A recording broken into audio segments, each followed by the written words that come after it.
नमस्कार दोस्तों, मैं हूं डॉक्टर संजीव। आज हम बात करेंगे हेमी रिप्लेसमेंट और टोटल हिप रिप्लेसमेंट में क्या डिफरेंस होता है। मतलब कूलर अगर हाफ रिप्लेस हो, जिसको हम हेमी रिप्लेसमेंट बोलते हैं, या फिर फुल रिप्लेस हो, इन दोनों चीज़ों में क्या फ़र्क होता है। तो जब भी किसी को नेक फ्रैक्चर होता है, फीमर में फ्रैक्चर होता है, फीमर की बॉल में फ्रैक्चर होता है, तो ये जो फ्रैक्चर होता है इसको ट्रीट करने के दो तरीके होते हैं।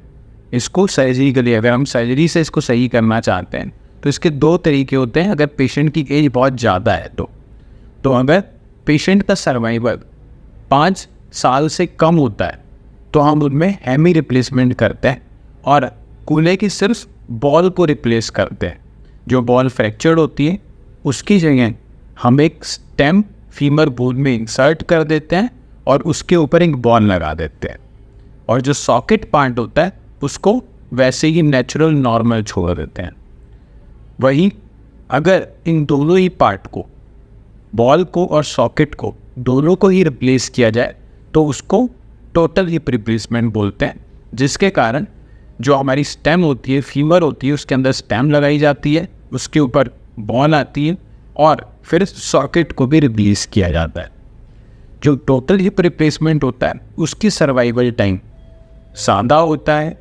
वो 20 से 25 साल तक आमतौर पे एक ह्यूमन बॉडी की लाइफ में निकाल सकता है। वहीं हेमी रिप्लेसमेंट 5 से 10 साल में पेनफुल हो सकता है। इसलिए अगर पेशेंट की सर्वाइवेबिलिटी, अगर हमें लगता है कि पेशेंट 5 साल से ज़्यादा जिएगा, तो ऐसे सिचुएशंस के अंदर हम टोटल हिप रिप्लेसमेंट की सलाह देते हैं, जिसके कारण पेशेंट को आगे आने वाले समय में जो पेन होता है उसके चांसेस काफ़ी कम हो जाते हैं और उसकी मूवमेंट बेहतर रहती है।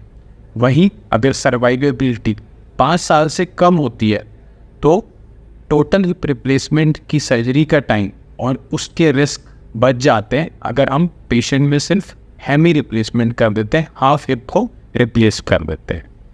Thank you. आगे बढ़ने से पहले आपको बता दें कि मैं doctor Sanjeev, orthopaedic surgeon, Delhi के जाने माने हॉस्पिटल्स जैसे सफदरजंग हॉस्पिटल, राम मनोहर लोहिया हॉस्पिटल, लोकनायक जयप्रकाश हॉस्पिटल और गुरु तेग बहादुर हॉस्पिटल में 13 साल तक ट्रेनिंग और काम कर चुका हूँ।